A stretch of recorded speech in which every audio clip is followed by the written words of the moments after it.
Okay, so I started getting flashbacks of being molested. I could smell things.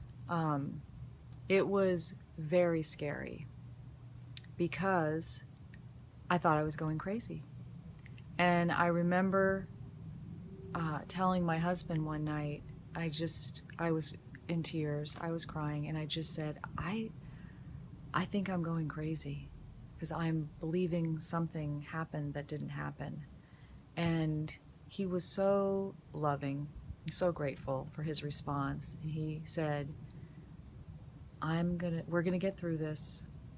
He said, I'm never gonna leave you. I love you. And, you know, everything's gonna be all right. Later, he told me that that was very scary for him. But I'm glad that he, was brave and really was there for me. So then I go to the appointment. This was 2 weeks of this. It was hard. And I showed up for the appointment, and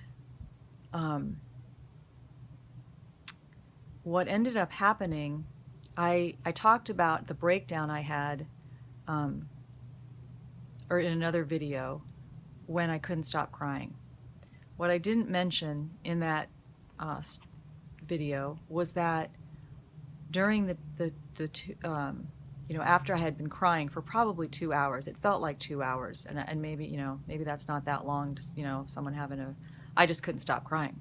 So, and I know I was angry. I was really angry with my father. I had asked him to help me with my eating issue. I was eating out of control and gaining weight and feeling just totally demoralized.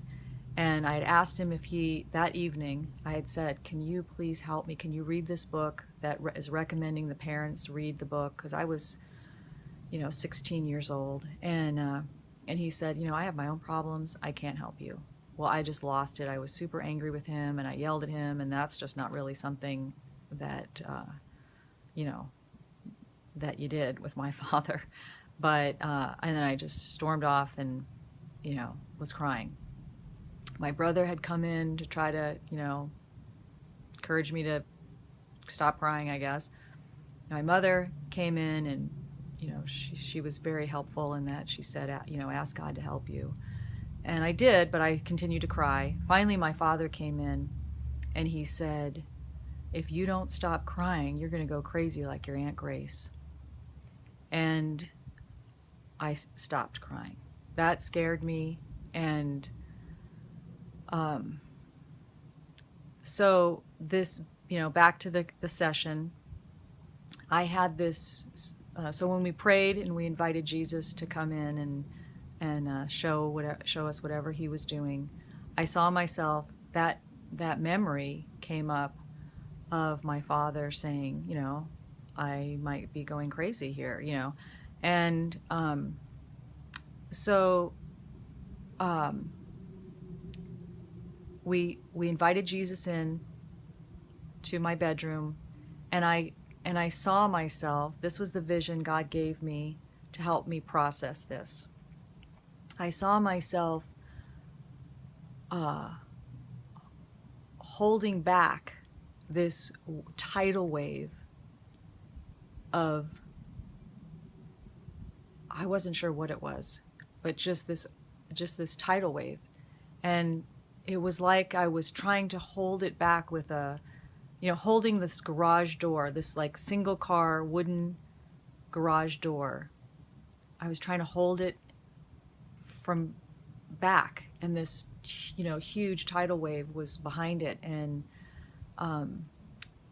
that's what I saw. And the counselor said, well, what would happen if you let it go? And what was cool about this session was it was just like the first inner healing session I had, where the Holy Spirit was telling me what was leading the prayer. And then the counselor was saying what I was already hearing God say to me. So I was thinking to myself, well, what would happen if I let go? And then she'd say, well, what do you think about letting go and seeing what happens? And so I did that. I let go, and the wave came over me, and I went down, and then I popped back up on top, and that garage door was now a raft. And this was now, that wave was now like a river, and I was floating on top of the raft. I was sitting on top of the raft, and the raft was floating down, and it was slow. It wasn't too fast. I wasn't feeling, overwhelmed. And so finally, the raft is going down this river, and it comes to a fork. And I can either just keep going straight, or I can go down into this dark place that this, the river forked into. And it kind of, it hovered there, and I had a choice, and I decided to go down see what was down there. And what was, I didn't have to go by myself. I invited Jesus to come with me, and I could see him sitting on the raft with me, and we're slowly meandering down this dark cave. And I saw a demon, like a scary face, in the up, one part, and I saw Jesus just look at it, and we kept going. And then it got like really dark, and I thought to myself, I wish Jesus would light a match. And the counselor said, why don't we ask Jesus to shine some light? And so I saw Jesus light a match, and now I was in the hallway of someone's home, and someone I knew, and I saw a little girl, and I knew it was me, and she wanted to lead me into the back bedroom, and I did not want to go in that back bedroom. And she did look like she was about 3,